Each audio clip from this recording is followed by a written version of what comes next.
नमस्कार आणि तुमचं स्वागत आहे एस-एस-सी सी-जी-एल यांचे जनरल स्टडीचा जो भाग आहे. म्हणजे एस-एस-सी सी-जी-एलमध्ये 4 भाग असतात. त्याच्यामध्ये आपल्याला मॅथ, त्याच्यानंतर रिझनिंग आणि त्याच्यानंतर जो आहे जनरल स्टडीज. याच्यामध्ये जे जनरल स्टडीज आहे, तर आपण प्रिव्हियस इयर मागील वर्षामध्ये जितके पण प्रश्नपत्रिका झालेल्या आहेत त्यामधील स्पेसिफिकली जनरल स्टडीचे इथं क्वेश्चन आपण इथं सॉल्व्ह करून घेणार आहोत.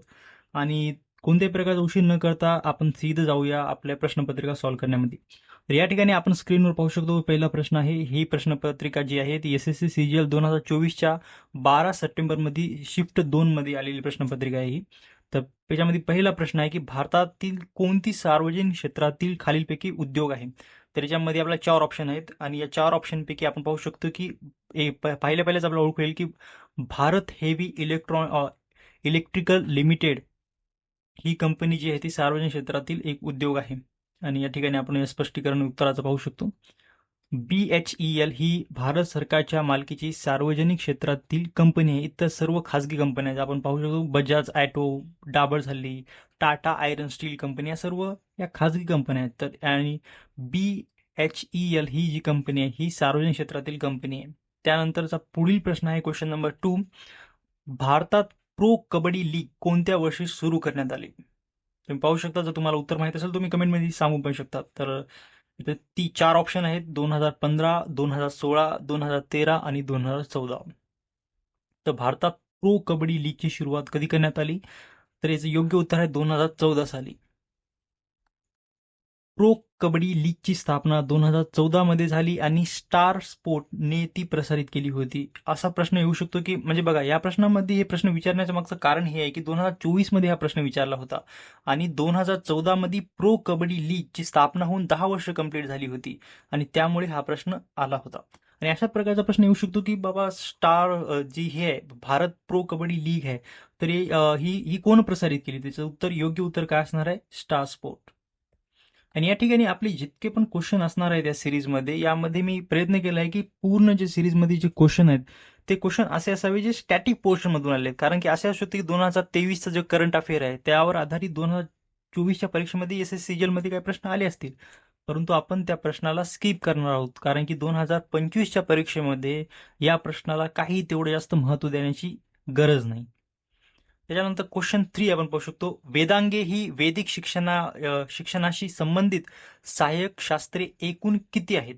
हे नवीन प्रश्न वाटू शकतो कारण अशा प्रकारचे प्रश्न आपल्याला जर हे विचारला असता प्रश्न की किती वेद आहेत किंवा कोणत्या वेदमध्ये काय सांगितलेलं आहे ह्या गोष्टी आपण म्हणजे या प्रश्नाचं उत्तर आपण देऊ शकलो असतो. परंतु हे उत्तर की वेदांगे ही वैदिक शिक्षणाशी संबंधित सहाय्यक शास्त्रे एकूण किती आहेत. तर सुरुवातीला मी हे सांगू शकतो की ज्याला आपण वेदांगी म्हणतो ते असे असतात की तुम्हाला वेद शिकायचं असेल तर तुम्हाला कोणत्या गोष्टी आल्या पाहिजे. तर असे किती सहाय्यक शास्त्रे आहेत हे विचारलेलं आहे आपल्याला. तर याचं योग्य उत्तर 6 आहे. तर पर्यायामध्ये आपल्याला 5, 7, 4 आणि 6 असे पर्याय होते. तर यामध्ये योग्य उत्तर जे आहे ते आहे पर्याय नंबर 4 म्हणजे टोटल 6. वेद शिकण्यासाठी लागणारे एकूण 6 पूरक शास्त्रांना वेदांगे म्हणतात. आपला असा प्रश्न येऊ शकतो कधी की वेदांगे काय आहेत. वेदांग कशाला म्हणतात. तर वेदांग म्हणजे शिकण्यासाठी लागणाऱ्या 6 पूरक शास्त्रांना वेदांग म्हणतात. राईट. ह्या फार बेसिक गोष्टी आहेत जे जर तुम्हाला वेद शिकायचं असेल तर हे 6 वेदांग तुम्हाला आले पाहिजे. यामध्ये 6 वेदांग कोणते आहेत ह्याचे आपण लिस्ट पण या ठिकाणी दिलेली आहे. शिक्षा, कल्प, व्याकरण, निरुक्त, छंद आणि ज्योतिष. हे टोटल 6 वेदांग आहेत. वेद शिकण्यासाठी लागणारे 6 पूरक शास्त्रांना वेदांग म्हणतात. तर क्वेश्चन नंबर 4 प्रश्न क्रमांक 4 हे आहे की पहिल्या पंचवार्षिक योजनेचा प्रत्यक्ष विकास दर काय होता. तर प्रत्यक्ष विकास दर म्हणजे काय की जेव्हा आपण पहिली पंचवार्षिक योजना आली होती हे तुम्हाला कमेंटमध्ये सांगायचं आहे की पहिली पंचवार्षिक योजनेची सुरुवात कधी करण्यात आली. राईट. स्वातंत्र्य मिळाल्याच्या नंतर आपण पंचवार्षिक योजना सुरू केली. तर पहिली पंचवार्षिक योजनेमध्ये एक प्रत्यक्ष विकास दर काय होता. प्रत्यक्ष विकास दर म्हणजे की पंचवार्षिक योजना सुरू केल्याच्या नंतर एक विकास दर ठरवला होता की या विकास दराने आपली अर्थव्यवस्था वाढत राहील. परंतु त्याच्यापेक्षा जास्त विकास दर आपण त्या ठिकाणी मिळवला होता. तर या ठिकाणी हा प्रश्न विचारला आहे की पहिल्या पंचवार्षिक योजनेचा प्रत्यक्ष विकास दर काय होता. हे पर्याय आहेत आणि त्याचं योग्य जे उत्तर आहे ते 3.6 आहे, म्हणजे 3.6%. पहिल्या पंचवार्षिक योजनेचा उद्देश होता की आपल्याला 2.1% विकास दर अचीव करायचा आहे, पण त्या ठिकाणी 3.6 विकास दर आपण गाठला होता पहिल्या पंचवार्षिक योजनेमध्ये, जे की खूप एक मोठी आपल्यासाठी उपलब्धी होती. अप्रत्यक्ष संसर्गाचे 5 F कोणते आहेत? तुमच्यापाशी थोडा वेळ आहे, जर तुम्हाला याचं उत्तर माहित असेल तुम्ही कमेंटमध्ये सांगू शकता. आपल्याला फक्त असं करायचं आहे, क्वेश्चन नंबर 5 एक डॅश द्यायचा आहे आणि त्याचं जे पण पर्यायाचं उत्तर बरोबर होतं ते क्रमांक तुम्ही लिहू शकता. पर्याय नंबर 1 किंवा पर्याय नंबर 2 किंवा पर्याय नंबर 3 ते 4 असे कोणते पण उत्तर लिहू शकता, जेणेकरून तुम्हाला कळेल की तुम्ही कोणते, म्हणजे मी उत्तर सांगण्याच्या अगोदर तुम्हाला कोणते उत्तरे होती की जे तुम्हाला नेमकी माहित होती, हे तुम्ही तुमचा मूल्यांकन करू शकता या गोष्टीद्वारे. तर आपण या ठिकाणी आपलं उत्तर पाहण्याच्या ठिकाणी आपण जात आहोत. तर याचं योग्य उत्तर आहे क्रमांक नंबर 1, म्हणजे प्रश्न क्रमांक 5चं योग्य उत्तर असणार आहे 1. फ्लाईज म्हणजे घरमाशी. त्याच्यानंतर फिंगर्स. आपण या ठिकाणी काय करू शकतो, हे जे 5 F आहेत अप्रत्यक्ष संसर्गाचे, या ठिकाणी आपण याची इमेजेस पाहूया सोप्या सोपे. तर ठीक आहे, आपण याला सिलेक्ट करूया आणि आपण इथे इमेजला क्लिक करूया आणि त्यामुळे आपल्याला इथे इमेज भेटतील. हे पहा, आपल्याला इथे खूप चांगले इमेज पाहण्यास मिळतील आणि अशा प्रकारची इमेज पाहिल्याच्या नंतर ना आपल्याला ही गोष्ट आहे ती खूप जास्त काळ आपल्या लक्षात राहू शकते. या ठिकाणी एक चांगली इमेज आहे, तुम्ही झूम करून पाहू शकता.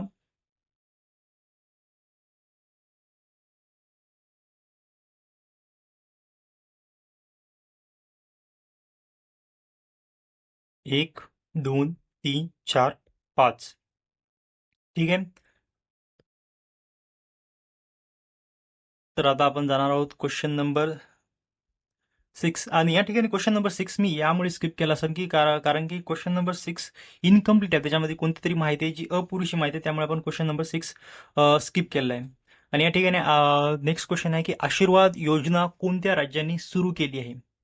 तुम्हाला माहिती असलं सांगा, कारण की हा प्रश्न तुम्हाला म्हणजे जर आला नसेल तर तेवढी चिंतेची गोष्ट नाही, कारण की हा प्रश्न 2023 मध्ये जे पण मुद्दे सर्वात महत्वाचे होते त्यानुसार करंट अफेअरनुसार हा मुद्दा म्हणजे त्यावेळेस जास्त महत्वाचा असेल, त्यामुळे 2024च्या परीक्षेमध्ये हा प्रश्न विचारलेला असेल. त्यामुळे 2025 मध्ये हा मुद्दा खूप जास्त महत्वाचा आहे असे नाही. असं असू शकते की करंट अफेअर्सचे खूप सारे प्रश्न असे असतात की मागच्या वर्षीचे आपल्याला येणार नाही, जर तुम्ही पहिल्या वेळेस जर ही परीक्षा देणार असाल तर.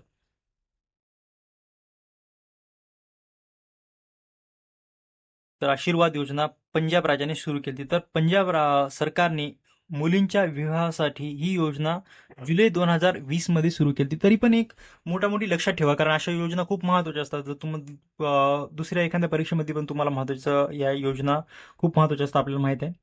तर आशीर्वाद योजना पंजाब राज्याने सुरू केलेली आहे. त्याच्यानंतर क्वेश्चन नंबर 8. राज्य विधिमंडळात धन विधेयक मांडण्यापूर्वी कोणाची परवानगी आवश्यक असते? हा प्रश्न फार सोपा आहे. आपल्या सर्वांना माहित आहे की राज्य विधिमंडळात धन विधेयक मांडण्यापूर्वी कोणाची परवानगी आवश्यक असते? तर याचं योग्य उत्तर आहे की राज्यपाल, म्हणजेच गव्हर्नर.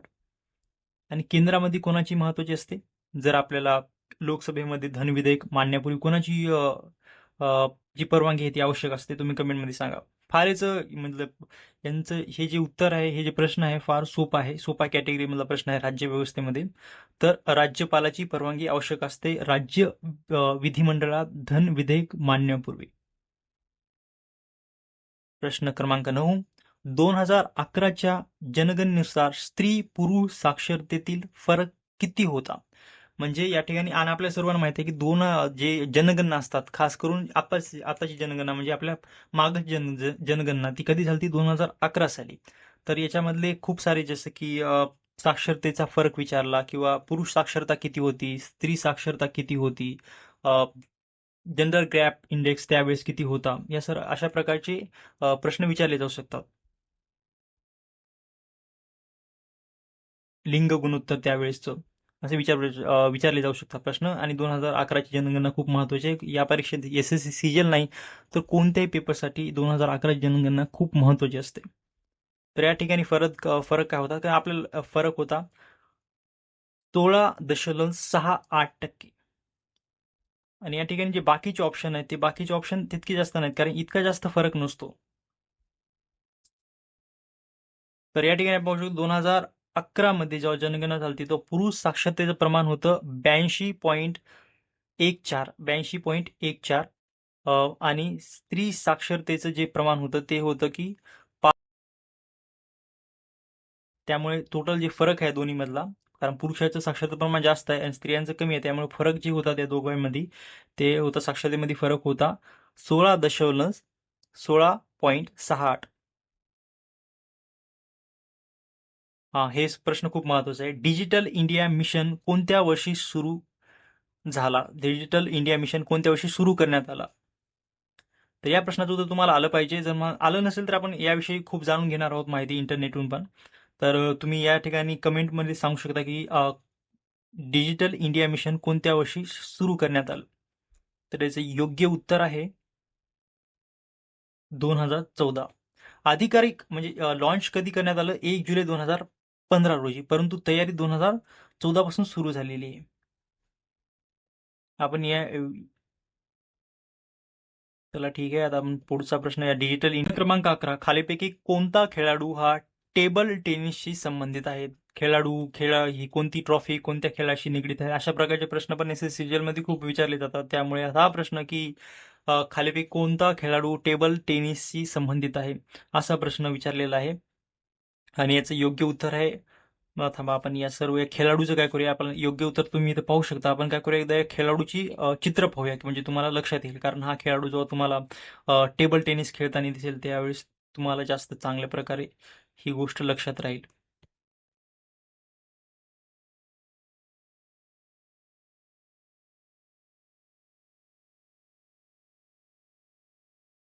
हे बघा, तुम्ही इमेज पाहू शकता. या इमेज पाहिल्याच्या नंतर ना तुम्हाला हे खेळाडूची कधी पण याच्यावर प्रश्न आला तर तुम्ही याचं उत्तर देऊ शकता.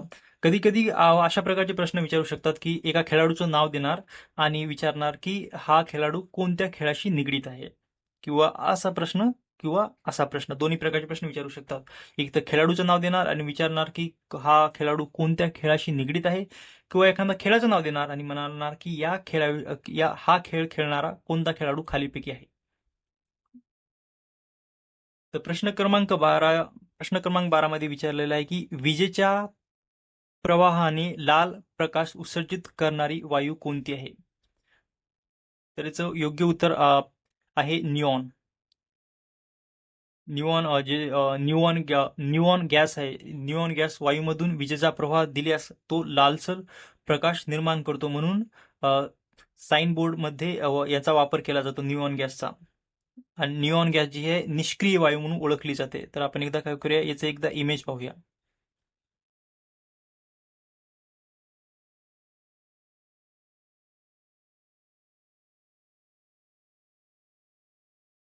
टाइप करूया याच्याला आपण निऑन गॅस.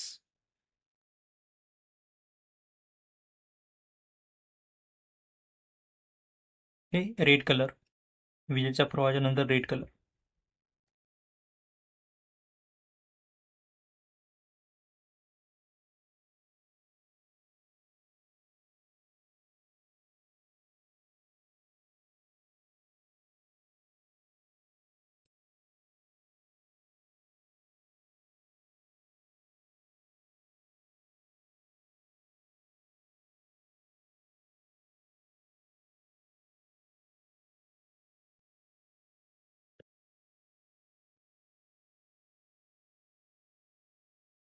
प्रश्न क्रमांक 13.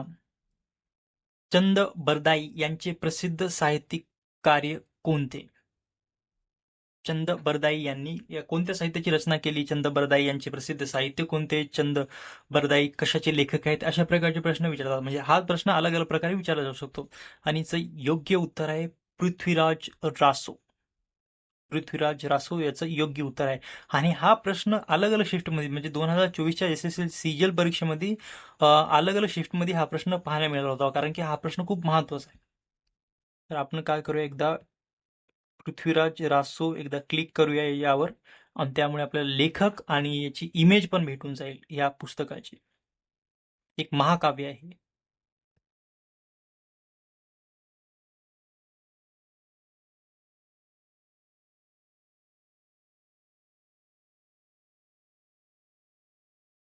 हे बघा, महाकवी चंद बरदाई कृत म्हणजे महाकवी चंद बरदाई यांच्याद्वारे निर्माण केलेलं पृथ्वीराज रासो.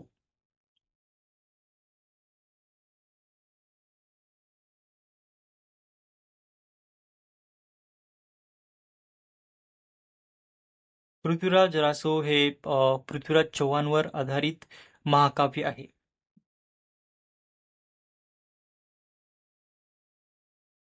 प्रश्न क्रमांक 14. देशबंधू म्हणून कोणत्या स्वातंत्र्य सैनिकाला ओळखले जाते? याचं योग्य उत्तर असणार आहे अ, नाही नाही हा चित्तरंजन दास. चित्तरंजन दास यांना एक पदवी देण्यात त्यांचं एक टोपण नाव आपण म्हणू शकतो. देशबंधू म्हणून त्यांना ओळखले जाते. तर यांची एकदा आपण इमेज पाहूया. ते बंगालमधले होते, आपल्याला माहित आहे. ते बंगालमध्ये एक मोठे वकील होते व स्वातंत्र्य सैनिक होते. त्यांना देशबंधू म्हणून ओळखले जाते. चित्तरंजन दास यांची आपण या ठिकाणी एक फोटो पाहूया, म्हणजे आपल्याला जास्त चांगलं लक्षात राहील.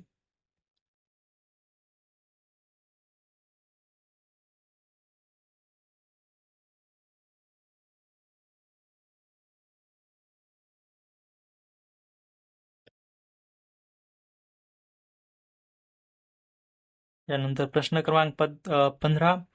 बुद्धदेव दासगुप्ता हे कोणते वाद्य वाजवतात? तर ते एक सरोद वादक आहेत. पण या ठिकाणी करूया की सरोद म्हणजे कसं वाद्य असते, एकदा पाहूया, याची इमेज पाहूया.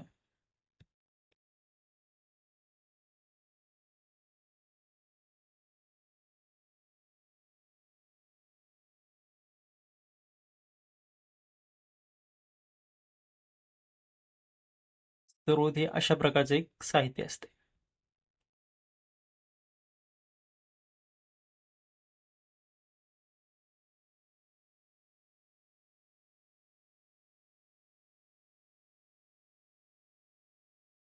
त्याच्यानंतर प्रश्न 16 मध्ये विचारलाय खालीपैकी कोणते मूलभूत कर्तव्य नाही, आणि त्यामध्ये लिहिलेलं आहे की कोणते आपलं मूलभूत कर्तव्य नाही, नागरिकांचे जे मूलभूत कर्तव्य आहेत यापैकी कोणते जे मूलभूत कर्तव्य नागरिकांचं नाही. वैज्ञानिक दृष्टिकोन, मानवतावाद आणि सुधारणेची भावना विकसित करणे बिलकुल हे आपले कर्तव्य आहे. सार्वजनिक मालमत्तेचे रक्षण करणे हे पण आपलं कर्तव्य आहे. स्वातंत्र्य संग्रामातील आदर्शाचे पालन करणे हे पण आपलं एक कर्तव्य आहे. 5 वर्षाची अनिवार्य राष्ट्रीय सेवा करणे हे आपलं कर्तव्य नाही. 5 वर्षाची अनिवार्य राष्ट्रीय सेवा करणे हे आपलं कर्तव्य नाही. हे आपले जे मूलभूत कर्तव्य संविधानामध्ये दिले आहेत यामध्ये याचा उल्लेख नाही. प्रश्न क्रमांक 17. झिंक व सल्फ्युरिक आम्ल यांच्या अभिक्रियेत काय तयार होते? तर योग्य उत्तर आहे झिंक सल्फेट. झिंक व सल्फ्युरिक आम्ल यांच्या अभिक्रियेत झिंक सल्फेट तयार होते. आपण याची एकदा अभिक्रिया पाहून घेऊया. ही इथून इथपर्यंत हायलाइटेड केलेला पोर्शन जे आहे ही आहे ती अभिक्रिया. झिंक सल्फ्युरिक आम्ल, झिंक सल्फेट तयार झालं आणि हायड्रोजन गॅस मुक्त झाली.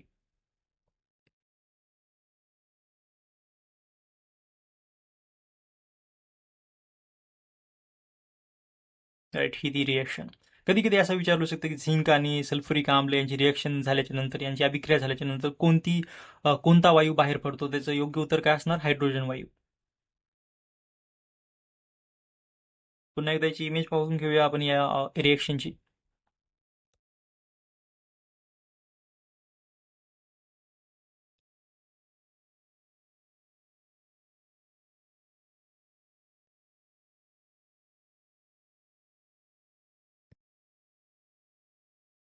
आता पुढचा प्रश्न पाहूया आपण. पुढचा प्रश्न क्रमांक 18. व्यंकटेश कुमार यांना कालिदास सन्मान 2022 कोणी दिला? आता हे जो प्रश्न आहे हे खूप जास्त महत्वाचा नाही, कारण की या 2022चा जी करंट अफेअर असणार आहे, हे करंट अफेअर 2025 मध्ये महत्वाचं तेवढं राहणार नाही. 2024 मध्ये तरी प्रॅक्टिकली थोडंसं महत्वाचं होतं, परंतु 2025 मध्ये ही जे सन्मान दिलेला आहे 2022 मध्ये खूप महत्वाचा राहणार नाही. त्यामुळे आपण हा प्रश्न स्किप करू शकतो. तरी सुद्धा आपण एकदा या प्रश्नावर ओव्हरव्ह्यू घेऊया. व्यंकटेश कुमार यांना कालिदास सन्मान कोणत्या राज्याने दिला? तर मध्य प्रदेश. कालिदास सन्मान हे मध्य प्रदेश सरकारद्वारे दिले जाते. तर या ठिकाणी महत्वाचं हे आहे की कालिदास सन्मान कोणत्या राज्याद्वारे दिला जातो. या ठिकाणी हा जो मुद्दा आहे हा महत्वाचा आहे. कालिदास सन्मान हे मध्य प्रदेश सरकारद्वारे दिले जाते. या ठिकाणी पी व्यंकटेश कुमार यांना 2022 साली दिला होता. ही गोष्ट महत्वाची राहणार नाही 2025 मध्ये, परंतु कालिदास सन्मान हा मध्य प्रदेश सरकारद्वारे दिला जातो, ही गोष्ट महत्वाची आहे. वस्तूंना विनिमयाचे माध्यम म्हणून वापरणे म्हणजे कोणती पद्धत? याला आपण वस्तू विनिमय पद्धत म्हणतो, राईट. हे एकदम सिंपल क्वेश्चन आहे.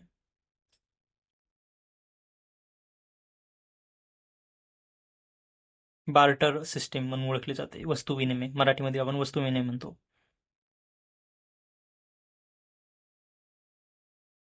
आणि या ठिकाणी काही उत्सवाची नावे दिली आहेत आणि हे उत्सव कोणत्या राज्यामध्ये प्रचलित आहे हे आपल्याला सांगायचं आहे. आणि हे जे सर्व जे उत्सव आहेत, गंगोर, पुष्कर, नागोर, उर्स, हे सर्व कोणत्या राज्यात प्रचलित आहे? तर हे राजस्थानमध्ये प्रचलित आहेत. हे सर्व मेळे उत्सव राजस्थान राज्याशी संबंधित आहेत. कोणकोणते? गंगोर, पुष्कर, नागोर आणि उर्स. बीडी तयार करण्यासाठी कोणती पाने वापरली जातात? म्हणजे कोणत्या झाडाची पाने वापरली जातात बीडी तयार करण्यासाठी? या पाया तेंदू झाडाची पाने वापरली जातात बीडी तयार करण्यासाठी. एकदा आपण तेंदू झाडाचे चित्र पाहूया.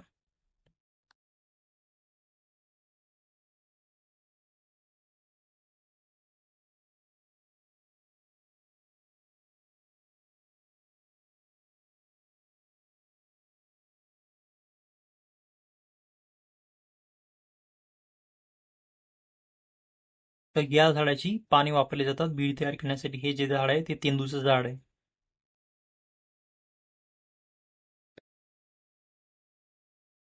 आणि अशा प्रकारची झाडाची पाने असतात तेंदूच्या.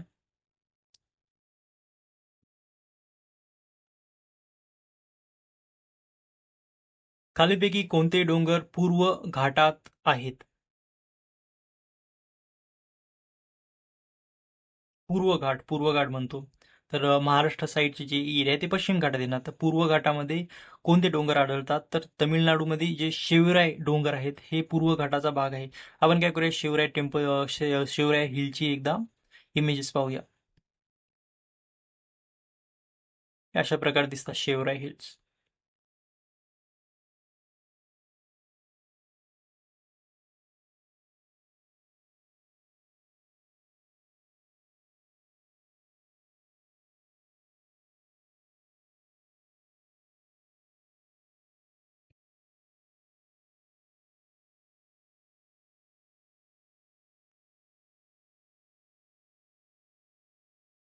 तामिळनाडूमध्ये शिवराय डोंगर हे पूर्व घाटाचा भाग आहे. प्रश्न क्रमांक 23.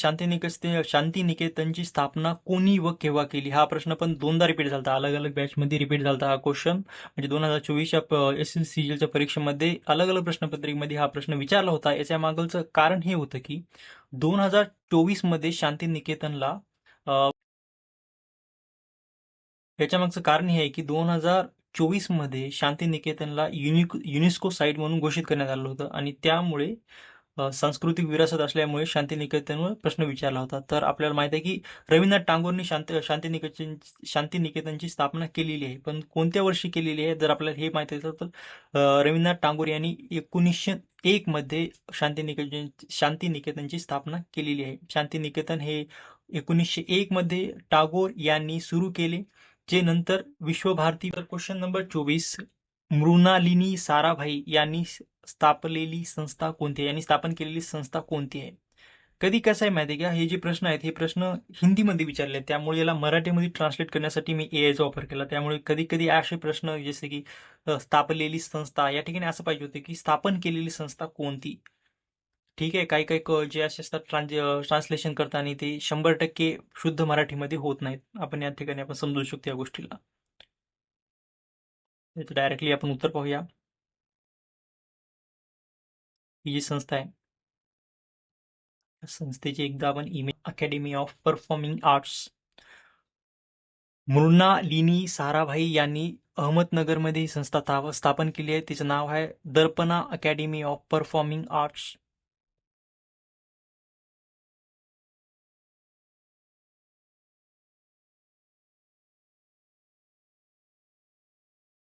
या ठिकाणी बघा, हे यांचं नाव पण येत आहे, मृणालिनी साराभाई.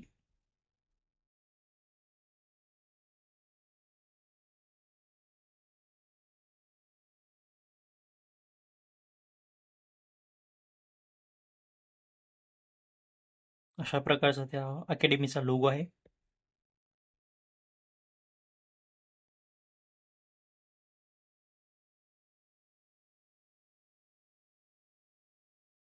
आणि अशा प्रकारे आपण या ठिकाणी पूर्ण प्रश्न कव्हर केले आहेत 2024च्या SSC सीजीएल मधले. तर या ठिकाणी आपण पुन्हा एकदा नेक्स्ट पार्टमध्ये SSC चे प्रिव्हियस इयरचे म्हणजे 2024 मधले अजून एका शिफ्टचे प्रश्न घेऊन येणार आहोत उद्या. तोपर्यंत तुम्ही चॅनल सबस्क्राईब करून ठेवा, लाईक करून ठेवा. या गोष्टी भेटूया पुन्हा एका नवीन व्हिडिओमध्ये. तोपर्यंत नमस्कार.